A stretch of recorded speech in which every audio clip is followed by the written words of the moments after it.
Hello students, ये आपका part 1 video इस चैप्टर का। पार्ट 1 वीडियो में आज हम लोग चैप्टर शुरू करने जा रहे हैं गोला यानी कि स्फीयर। गोला होता क्या है? तो गोला आपका बेलन और शंकु जैसा ही एक त्रिविमीय आकृति होती है और इसका निर्माण हम लोग इस प्रकार कर सकते हैं। जैसे मान लीजिए मैंने यहाँ पर एक अर्धवृत्त लिया, अर्धवृत्त के व्यास को मैंने स्थिर रखा और ये जो वक्र वाला जो भाग देख रहा है ना, इसकी जो अर्ध परिधि जो देख रहा है ना, इसी को पकड़ के मैं चारों तरफ ऐसे घुमा देता हूं। तो इसको स्थिर रखना है व्यास को और इसके वक्र वाले भाग को लेकर चारों तरफ जब ऐसे घुमाएंगे तो हमें कुछ इस प्रकार की आकृति प्राप्त होगी। देखिए कुछ इस प्रकार की आकृति नजर आएगी, गोल एकदम जैसे गेंद होता है ना, गेंद जैसी आकृति बन जाएगी। आप इमेजिन करो कि मैं एक अर्धवृत्त लेता हूं, अर्धवृत्त के व्यास को स्थिर रखकर मैं वक्र वाला ये जो भाग है इसको घुमा देता हूं, तो जो आपकी आकृति बनेगी वह क्या बनेगी? एक गेंद जैसी आकृति बनेगी और वही आपका क्या कहलाएगा? गोला कहलाएगा।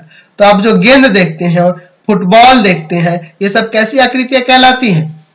स्फीयर कहलाती हैं, गोला कहलाती है। या आप ये सिंपली आप घर पे इमेजिन कर सकते हो। आप एक अर्धवृत्त की बात करें तो जैसे आपका चांद होता है ना, चांद इंस्ट्रूमेंट बॉक्स में देखना आपके पास चांद होता है ना जी, जिसे प्रोटेक्टर भी कहते हैं। तो उसको लेकर आप इस तरह खड़ा करके से गोल घुमा के देख लेना, इस प्रकार की आकृति बनेगी और वही आकृति आपकी क्या कहलाएगी? गोला यानी कि स्फीयर कहलाएगी। यानी जैसे आप गेंद देखते हो, फुटबॉल देखते हो, ये सब कैसी आकृतियां हैं? गोल आकृतियां देखते हैं ना, वही आपकी क्या कहलाएंगी? गोला। तो यहां पर हम लोग इसके सतह के क्षेत्रफल, इसके आयतन के बारे में बात करने वाले हैं। तो चलिए देखते हैं। चलिए, तो हम लोग यह जो गोला देख रहे हैं, इसकी जो त्रिज्या होगी ना, इसकी जो त्रिज्या होगी इसे हम लोग आर से सूचित करते हैं, ठीक है। तो और ये जो होगा आपका केंद्र हो जाएगा, गोले का जो केंद्र होगा उसे केंद्र कहेंगे और ये जो यहां से केंद्र से इस गोले के सतह के बीच की दूरी क्या होगी? वही आपकी क्या कहलाती है? त्रिज्या कहलाती है, ठीक है। हम लोग अभी देख रहे थे ना, अर्धवृत्त को ही जब गोल घुमाते हैं, व्यास को स्थिर रखकर गोल घुमाएंगे तो इसी का जो केंद्र होगा ना, वो आपका गोले का केंद्र बन जाएगा और इसी की जो त्रिज्या होगी ना, वही आपकी त्रिज्या गोले की भी त्रिज्या बन जाएगी गोल घुमाएंगे तो। चलिए, तो सबसे पहले बात करते हैं हम लोग गोले का कुल पृष्ठीय क्षेत्रफल। कुल पृष्ठीय क्षेत्रफल निकालने के लिए ना हम लोग एक एक्सपेरिमेंट करते हैं। जैसे आप लट्टू खेलते हो, धागा लपेटने तो आता ही होगा ना, लट्टू पे कैसे लपेटा जाता है। उसी तरह से मैं एक गोला लेता हूं और इस पे एक धागा लपेटता हूं, एकदम यहां से एक क्या करता हूं, एक पिन लगा देता हूं अंदर की ओर, ठीक है। एक पिन लगा देता हूं और उसमें से बांध देता हूं रस्सी से उस पिन को, ताकि मैं इस पे रस्सी आसानी से लपेट सकूं। और मैं इसके चारों तरफ ऐसे गोल रस्सी, जैसे लट्टू पे लपेटा जाता है ना, उसी तरह से यहां से शुरू करता हूं और जहां लग रहा है कि सरक जाएगा वहां पे एक पिन लगा दीजिए ताकि वो रुका रहे उस पे। और इसी तरह से गोल लपेट के निचले तल से लेके ऊपर तक यहां तक लपेट देंगे बराबर, ठीक है। अब मैं क्या करता हूं, उस रस्सी को खोल लेता हूं, पूरे जो लपेटा हुआ रस्सी उसको खोलकर 4 बराबर भागों में बांटते हैं। 4 बराबर भागों में बांटने के बाद हम लोग प्रत्येक भाग को ऐसे सटा कर मोड़ देते हैं, ठीक है। रस्सी को 4 जो भाग है उनको ऐसे सटा कर मोड़ देते हैं, ठीक है। इस तरह से मोड़ कर रख देते हैं। चारों है ना, रस्सियों को इस तरह से मोड़ लेते हैं। जो आपकी चारों रस्सियां है इस प्रकार से हम लोग उसे मोड़ लेते हैं, सटा कर, बीच में गैप नहीं छोड़ना है। तो हम क्या देखेंगे कि इन चारों बराबर रस्सियों के द्वारा बने हुए वृत्त है ना, उन सभी वृत्तों के क्षेत्रफल का योग इसके सतह के क्षेत्रफल के बराबर होगा, क्योंकि उसी के ऊपर लपटी हुई रस्सी थी और उसी को हमने यहां बिछा दिया है, ठीक है। और इनकी प्रत्येक की त्रिज्या आर ही होगी, यानी कि इसकी त्रिज्या के बराबर होगी। हमको क्या देखने को मिलेगा कि इसकी त्रिज्या इन सभी वृत्तों की त्रिज्याओं के बराबर होगी, प्रत्येक की त्रिज्या के बराबर होगी। यानी इसकी त्रिज्या है तो इसकी भी त्रिज्या आर होगी, इसकी भी आर, इसके भी आर और इसके भी आर, ठीक है। यानी कि गोले का कुल पृष्ठीय क्षेत्रफल जो होगा 4 वृत्तों के, उसी त्रिज्या वाले 4 वृत्तों के क्षेत्रफल के बराबर होता है। गोले का कुल पृष्ठीय क्षेत्रफल समान त्रिज्या वाले वृत्त के, है ना, कितने? 4 वृत्त के क्षेत्रफल के योग के बराबर होता है। तो एक वृत्त का क्षेत्रफल होता है पाई आर स्क्वायर, तो 4 वृत्त है तो इसके लिए क्या आ जाएगा 4 पाई आर स्क्वायर। तो यहां से हमें पता चलेगा कि गोले का कुल पृष्ठीय क्षेत्रफल क्या होता है 4 पाई आर स्क्वायर। चलिए अब हम लोग बात करते हैं गोले के आयतन के बारे में। गोले का आयतन, गोले का आयतन क्या होगा? तो गोले का आयतन क्या हो जाएगा भाई? तो गोले का आयतन हो जाएगा 4/3 पाई आर क्यूब। अब कहोगे कि सर इसको एक्सप्लेन कर सकते हैं कि नहीं? तो देखिए इसको भी प्रूव करेंगे लेकिन अभी नहीं, हम लोग क्लास 12th में चलेंगे ना तो मैं इसको और ज्यादा डीपली आपको समझा के प्रूव कर दूंगा। अभी बस आप याद रखो गोले का आयतन 4/3 पाई आर क्यूब होता है, ठीक है, जहां आर क्या है गोले की त्रिज्या है। चलिए अब हम लोग अर्ध गोले की बात करते हैं। तो आपका अर्ध गोला कुछ इस प्रकार से हो जाएगा, यानी गोला का आधा हिस्सा यानी कुछ इस तरह से होगा, ये ना होगा जी अर्ध गोला। चलिए मैं इसकी त्रिज्या को आर लिख देता हूं। आर क्या है यहां पर त्रिज्या है, ठीक है। तो बात करते हैं पहले अर्ध गोले का, अर्ध गोले का वक्र पृष्ठीय क्षेत्रफल। तो आप कहोगे कि सर आपका जो गोला था उसमें आपने अर्ध अर्ध उसका वक्र पृष्ठीय क्षेत्रफल नहीं बताया था, उसका वक्र पृष्ठीय क्षेत्रफल कुछ नहीं लिखा था।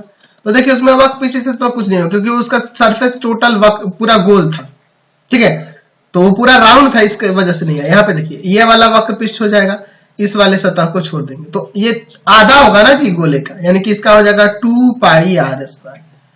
चलिए दूसरा देखते हैं अर्ध गोले यानी हेमिस्फीयर का, अर्ध गोले का कुल पृष्ठीय क्षेत्रफल, कुल पृष्ठीय क्षेत्रफल। तो कुल पृष्ठीय क्षेत्रफल क्या हो जाएगा?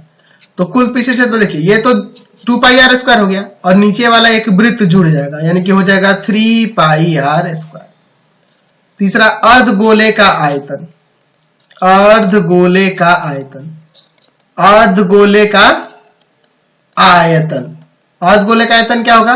तो गोले का आयतन का आधा 2/3 पाई आर क्यूब। चलिए अब एक खोखला गोला ले लेते हैं, उसके बारे में भी बात कर लेते हैं। एक खोखला गोला यानी कि अंदर से खोखला होगा, जैसे आप फुटबॉल देखते हो ना उसी टाइप का कुछ होगा, तो उसके लिए उसका आयतन क्या होगा, ठीक है, उसका आयतन क्या होगा? तो उसकी अंदर की त्रिज्या कुछ अलग होगी, बाहर की त्रिज्या कुछ अलग होगी। आंतरिक त्रिज्या और ये बाहर वाली त्रिज्या कैपिटल आर। आर क्या है आपकी आंतरिक त्रिज्या है, आंतरिक त्रिज्या है, और कैपिटल आर क्या है बाह्य त्रिज्या है, बाह्य त्रिज्या है, ठीक है, इनर और आउटर रेडियस है। तो मैं बात करूंगा कि ये जो ठोस से बना हुआ है, मान लो सीमेंट से बना है, किसी तरह से बना हुआ है, तो उस ठोस का आयतन, ठीक है, यानी कह सकते हैं खोखले गोले का आयतन।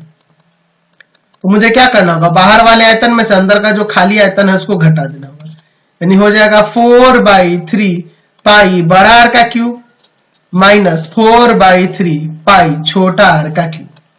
4/3 पाई कॉमन कर लो, बड़ा आर क्यूब और माइनस का छोटा आर क्यूब, ये आपका आ जाएगा खोखले गोले का आयतन।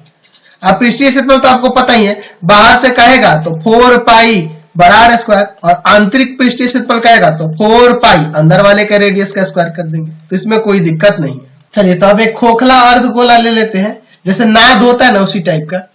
ये आंतरिक त्रिज्या हो गई और ये बाह्य त्रिज्या बड़ी वाली कैपिटल आर मैंने ले लिया, ठीक है।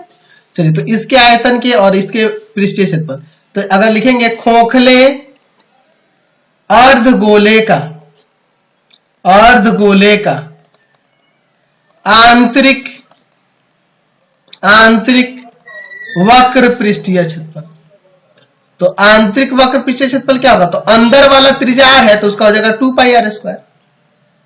खोखले गोले, खोखले अर्ध गोले का, खोखले अर्ध गोले का, अर्ध गोले का बाहरी वक्र पृष्ठीय क्षेत्रफल, बाहर से इसका वक्र पृष्ठीय क्षेत्रफल क्या होगा? तो बाहर वाली त्रिज्या आर है तो कैपिटल आर है तो 2 पाई आर स्क्वायर हो जाएगा। चलिए खोखले गोले का, खोखले गोले का, खोखले अर्ध गोले का, खोखले अर्ध गोले का, अर्ध गोले का कुल पृष्ठीय क्षेत्रफल, तो इसका कुल पृष्ठीय क्षेत्रफल क्या होगा, समझिए यहां पर। तो देखो इसका आंतरिक वक्र पृष्ठीय क्षेत्रफल, बाहरी वक्र पृष्ठीय क्षेत्रफल और प्लस में ये जो ऊपर से दिखेगा, तो ऊपर से दिखेगा तो इस तरह से रिंग जैसा दिखेगा, ये ऊपर इस तरह से दिखेगा, है ना जी। तो इसका क्षेत्रफल इसमें जोड़ देंगे तो पाई बड़ा आर का स्क्वायर माइनस छोटा आर का स्क्वायर, समझ गए ना। तो ये सारे आपको फॉर्मूले इस एक्सरसाइज के लिए याद रखने होंगे, इन सब का प्रयोग हम लोग यहां पर करने वाले हैं। अच्छा, इसका आयतन के लिए क्या हो जाएगा, खोखले अर्धगोले का आयतन, अर्धगोले का आयतन, खोखले अर्धगोले का आयतन क्या हो जाएगा, तो जो खोखले गोले का होता था उसका आधा 2/3 पाई बड़ा आर का क्यूब और माइनस में छोटा आर का क्यूब, समझ गए ना। तो ये आपको फॉर्मूले के रूप में सारे याद रखने होंगे, ठीक है। और इन्हीं फॉर्मूले का हम लोग एक्सरसाइज में प्रयोग करने वाले हैं। तो गोला और अर्धगोला से रिलेटेड जो ये चैप्टर है इसमें यही सारे फॉर्मूले यूज होंगे। तो इस वीडियो में इतना ही रहने देते हैं। आपको हमारे 3 चैनलों को सब्सक्राइब करना होगा। पहला है path finder classes Chhapra, path finder classes Chhapra. दूसरा है आपका भारती भवन रविकांत सर, भारती भवन रविकांत सर, रविकांत सर। और तीसरा चैनल है रविकांत सर के नाम से। तीनों चैनल को सब्सक्राइब करेंगे, इससे रिलेटेड वीडियो के लिए सीधे डिस्क्रिप्शन में जाएंगे और इससे संबंधित नोट्स के लिए गूगल पे जाके सर्च करेंगे www.ravikantsar.in और इस वेबसाइट पर जाकर आप सभी क्लासेस के नोट्स को, उनके पीडीएफ को, एग्जाम रिलेटेड क्वेश्चन आंसर को, ऑब्जेक्टिव्स को, सबको डाउनलोड कर सकते हैं और पढ़ सकते हैं।